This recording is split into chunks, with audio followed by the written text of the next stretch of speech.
APSRTC ఆస్తులను పరిరక్షించుకునేందుకు ఉద్యోగులంతా ఐక్య పోరాటాలు చేసేందుకు వెనకాడబోమని ఆర్టీసీ ఎంప్లాయీస్ యూనియన్ రాష్ట్ర కార్యదర్శి P George Babu, regional secretary Pendem Satyanandam, Kakinada depot కార్యదర్శి ఇందేశ్లు తెలిపారు. ఏపీఎస్ఆర్టీసీ కాంప్లెక్స్ వద్ద గల ఎంప్లాయీస్ యూనియన్ కార్యాలయం వద్ద సమావేశం నిర్వహించారు. సమావేశంలో ఎంప్లాయీస్ యూనియన్ రాష్ట్ర secretary P George Babu, regional secretary Pendem Satyanandam, depot కార్యదర్శి ఇందేశ్ మాట్లాడుతూ రాష్ట్ర ప్రభుత్వం ఇటీవల గన్నవరం డిపోలను ప్రైవేట్ వ్యక్తులకు లీజుకి ఇవ్వడాన్ని తప్పుపట్టారు. ఆర్టీసీ కొనుగోలు చేసిన స్థలాలను ప్రభుత్వం ప్రైవేట్ వ్యక్తులకు దారదత్తం చేయడం ఆపాలన్నారు. గతంలో ఇటువంటి కార్యక్రమం జరిగితే గత ప్రభుత్వం జీవోలను రద్దు చేసిందన్నారు. విద్యుత్ బస్సుల నిర్వహణ ప్రైవేట్ వ్యక్తులకు కాకుండా ఆర్టీసీ కొనుగోలు చేసి నిర్వహించాలన్నారు. రాష్ట్ర వ్యాప్తంగా ఉన్న ఆర్టీసీ ఆస్తులను ప్రైవేట్ వ్యక్తులకు లీజులకు ఇచ్చే ఆలోచనను విరమించుకుంటే భవిష్యత్తులో పెద్ద ఎత్తున ఉద్యమిస్తామని హెచ్చరించారు. కార్యక్రమంలో ఎంప్లాయీస్ యూనియన్ నాయకులు కెవి రావు, ప్రసాద్, కె నారాయణ, డిపో అధ్యక్ష కార్యదర్శులు డి రావు, ఐ రవి తదితరులు పాల్గొన్నారు. ఏ విధమైన డిఏలు కానీ రివర్స్ పే స్కేల్తో బాధపడుతున్న మాకు కొత్త పే స్కేల్ కానీ ఇవ్వకుండా మేము చాలా పెరుగుతున్న ధర భారాలతోటి చాలా కోణాలుతున్నారు. అందరూ కూడా ఎవరికి కూడా సరిపడలేదు. తద్వారా డబల్ డ్యూటీ చేస్తే డబల్ వేజెస్ ఇవ్వాల్సిన ఆర్టీసీ యాజమాన్యం కేవలం 800 రూపాయలతోటి మా యొక్క శ్రమ దోపిడీకి కూడా గురవుతున్నాం. ఆ శ్రమ దోపిడీ నుండి మమ్మల్ని రక్షించాలి. ఎందుకంటే ప్రతి ఒక్కరూ ఈ రోజున కాకినాడ డిపోకి చూస్తే 100 మంది డ్రైవర్లు కొరతతో ఉంది. 100 మంది డ్రైవర్లు కొరతతో ఉంటే ఆన్కాల్ డ్రైవర్లు, ఆర్టీసీ డ్రైవర్లు రోజుకి 50 నుండి 60 మంది డీడీలు చేస్తే తప్ప డిపో నడిచే పరిస్థితి కనపడతలేదు. కొత్త డ్రైవర్లని రిక్రూట్మెంట్ చేయకుండా ఏ విధమైన ట్రైనింగ్ అవ్వకుండా ఉన్న వాళ్ళని కొత్తగా ఆన్కాల్ డ్రైవర్లు వేయడం వల్ల ప్రజలకు కూడా మెరుగైన రవాణా సదుపాయాలు అందించడంలో మేము విఫలమవుతున్నాం. అందువల్ల రోజు కూడా బస్సులు ఆగిపోయే పరిస్థితి ఉంది.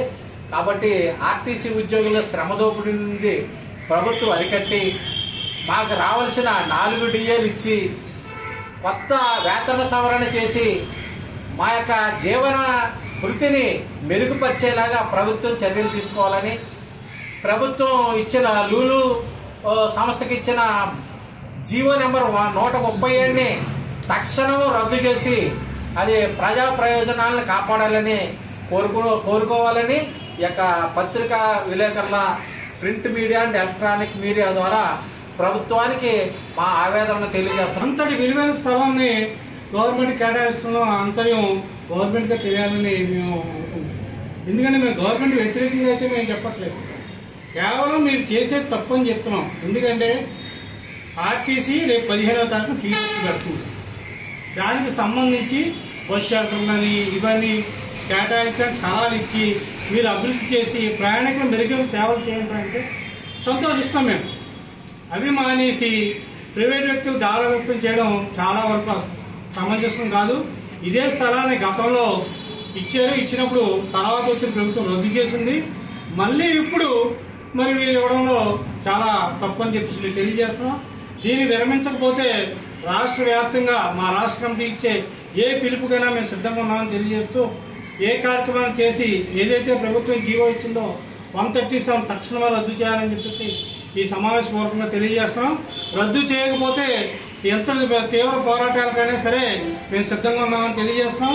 రాష్ట్ర కమిటీ ఇచ్చిన ఏ పిలుపుకైనా సరే మేము సిద్ధంగా ఉండి పోరాటం ఉధృతం చేస్తామని తెలియజేస్తూ ఈ అవకాశం మీడియా వారికి, పత్రికా విలేకరులకు, అలాగే మా తోటి శాసన నాయకులందరూ కూడా అభినందనలు తెలియజేస్తున్నాం. 120 కోట్లు పెట్టుబడి పెట్టే సంస్థకే 415 కోట్లు విలువ చేసే స్థలాలు మరి వారికి లీజుకి ఇవ్వడం అవసరమా?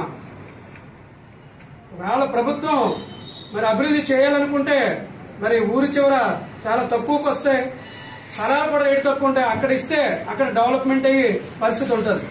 ఇవాళ మరొక విషయం ఏంటంటే, ఇవాళ ప్రభుత్వం ఎలక్ట్రికల్ బస్సులు తీసుకొస్తాం. మేము ఎలక్ట్రికల్ బస్సులకు వ్యతిరేకం కాదు, సంస్థ దినదినాభివృద్ధి చెందాలి. ఎలక్ట్రికల్ బస్సుల్ని మరి రాయితీతో వచ్చే ఎలక్ట్రికల్ బస్సుల్ని ప్రైవేట్ వారికి అప్పగించి వారి చేత నిర్వహింపచేసి వారికి మరి డిపోలో ఉన్న స్థలాలు కట్టబెడతాం ఎంతవరకు సమంజసం ప్రశ్నిస్తూ ఉన్నాం. మేము అలా కాకుండా ఎలక్ట్రికల్ బస్సులు తీసుకురండి, ఎలక్ట్రికల్ బస్సు మనం డెవలప్ అవ్వాలి. ఎలక్ట్రికల్ బస్సులు తీసుకురండి. ఎలక్ట్రికల్ బస్సుకి జరిగే ఆర్థిక సహాయాన్ని ప్రభుత్వమే ఆర్టీసీకి అందించి ఆర్టీసీ నేరుగా బస్సులు నడిపేలాగా చర్యలు తీసుకోవాలని ఈ సందర్భంగా మేము అందరూ మన సోదరుల ద్వారా మనం విజ్ఞప్తి చేస్తాం.